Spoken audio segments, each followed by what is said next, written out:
Now on Denver 7 News at 5 a.m., the commander-in-chief traveling to Colorado today. The reason for President Biden's historic visit. Denver is hoping to make putting food on the table a little easier for people in the mile-high city. The program to support residents below the poverty line struggling to buy groceries right now. Why drive to school when you could walk and roll? The decades-old statewide event coming back today.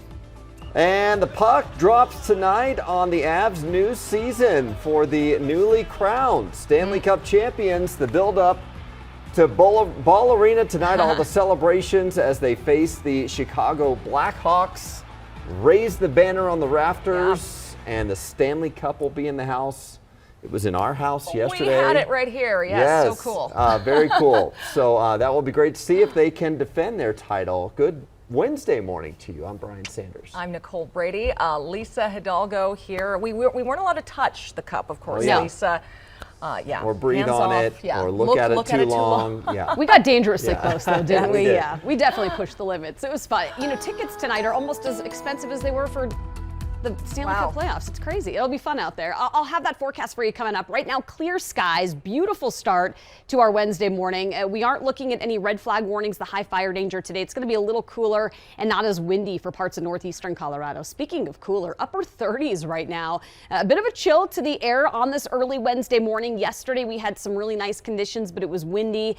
Today, a little breezy still up and through the foothills and mountains. Low to mid 70s for highs here in town. So pretty pleasant afternoon. We've got Denver right around 74, 50s, 60s for the mountains. Boulder 71.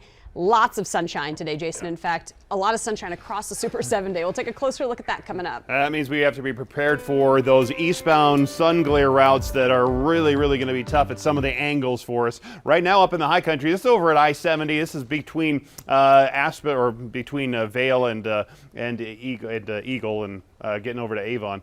This is at Highway 24. So we could see some I-70 and Highway 24 restrictions depending on how the motorcade and part of the motorcade could be getting up to Camp Hale here this morning, or later today. So I'll keep an eye on that. But right now I-70 is moving fine, as is Highway 24. This is I-25 down to the south side of town, down along Hale, moving along just fine. We do have, though, I-70 road work that is lingering out there to the west side and to the east side of town, but they are picking up the pieces right now, including over here at 225 and I-70. No other big issues for you right now across these freeways. All right, thank you, Jason. Well, President Biden, as he mentioned, is expected to be in Colorado this morning as part of an effort to protect and conserve America's iconic outdoor spaces. He will designate Camp Hale near Leadville as a national monument.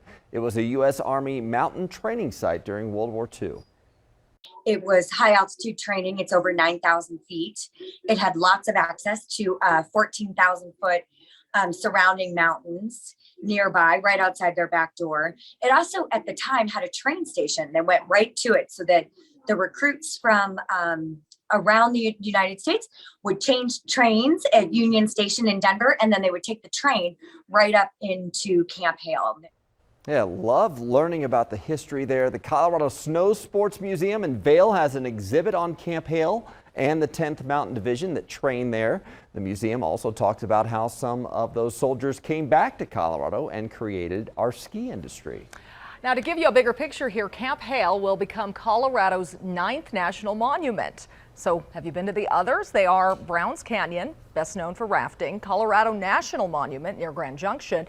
Also, Chimney Rock, Canyons of the Ancients, Hovenweep, and Yucca House are Native American historical sites in southern Colorado. And if you want to go back even further into our ancient history, there are the fluorescent fossil beds and Dinosaur National Monument.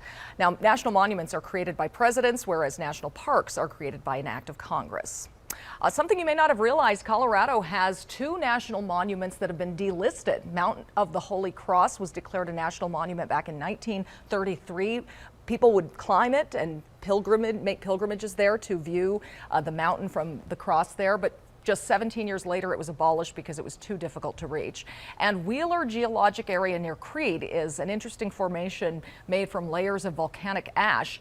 It was a national monument from 1908 to 1950, but was downgraded because it was also difficult to access, requiring a 16-mile round-trip hike or a rough drive. Yeah, very rough.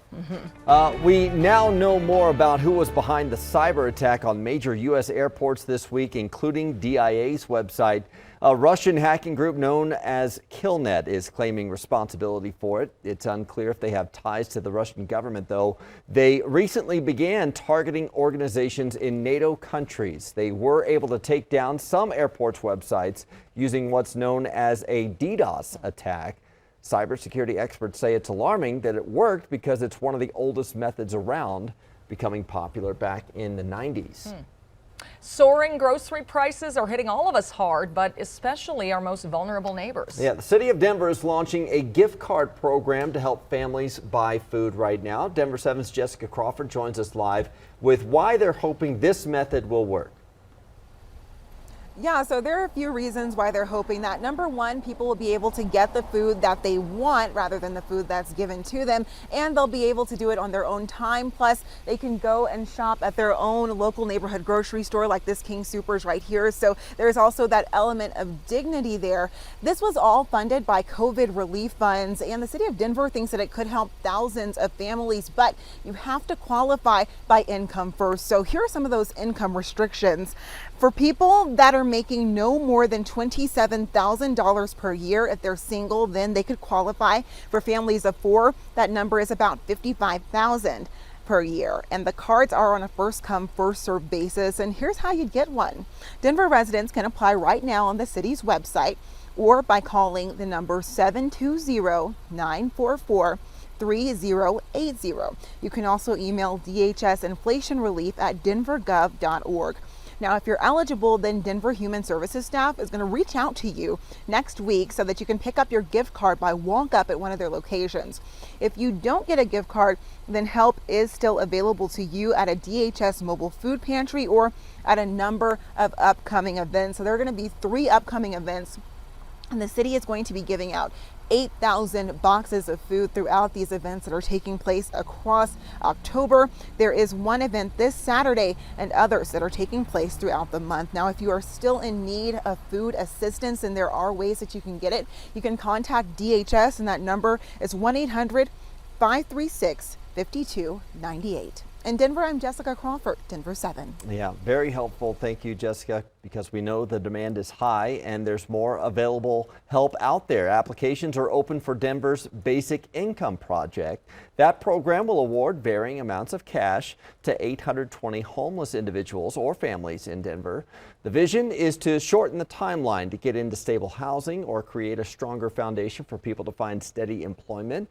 The Colorado Coalition for the Homeless will track how people use that money. The application process is open through November 3rd. The Avs take the ice tonight at Ball Arena. They'll be playing the Chicago Blackhawks for their season opener here. Lots of excitement, of course, coming off of last season. Yes. Which feels like it was just yesterday I that know. we were celebrating yeah. The hockey that season victory. is long, yes, and the off season is short. Yeah, exactly. And of course, they're going to unveil a Stanley Cup banner right before the game. That's right, and they're going to get their names, the roster, etched onto the trophy next week. But check out the ring presentation, the championship rings inside a box with a video screen there, playing highlights from the season. That's cool. And look at the size of the ring. This thing was massive. We'll get a close up here right there. Wow. That's a lot of bling. Yeah. Yeah. Cool box. I know. Video box, yeah. I know, really cool. So for fans, obviously it's been a tough 3 years because you haven't been able to watch the Avs on TV a lot of times, especially if you're a Comcast subscriber. There's this ongoing dispute, right? Cable company, Comcast and Altitude Sports, of course, has kept Avs and Nuggets games and others off the air. Altitude just launched a new campaign, though, to put pressure on Comcast.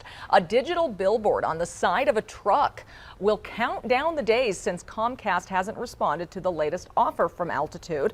An online petition demanding that Comcast carry Altitude has already gotten more than 50,000 signatures. Dr. Kelly Evans is a professor of sports management at MSU Denver. She thinks the dispute could hurt Comcast ultimately. In this context, I think we're really going to see fans start to speak up and start to call people and start to cut the cable and leave Comcast behind if they can't reach a negotiation. We emailed Comcast. They said Altitude's position requires nearly every Comcast customer in Denver to pay an extra fee, and they want to distribute Altitude's content in a way that avoids raising rates. Better news here. Avs and Nuggets fans with Comcast will have an option to watch games this season. They already have one. Altitude Sports reached a deal with streaming service Fubo TV. Although it isn't free, the cheapest plan for Fubo comes in at $70 a month. Lisa. It's going to be a nice night if you're heading out to Ball Arena or downtown this afternoon for a watch party. We're going to hit highs in the low 70s. We'll drop into the low to mid 60s by about 7 o'clock, a good 30 minutes before puck drops, and then low 50s by the time you're leaving the arena. Should be a pretty nice night. And how fun out there, huh? Oh, yeah, and I've been told that if you are going to the game, be in your seats before 7 o'clock.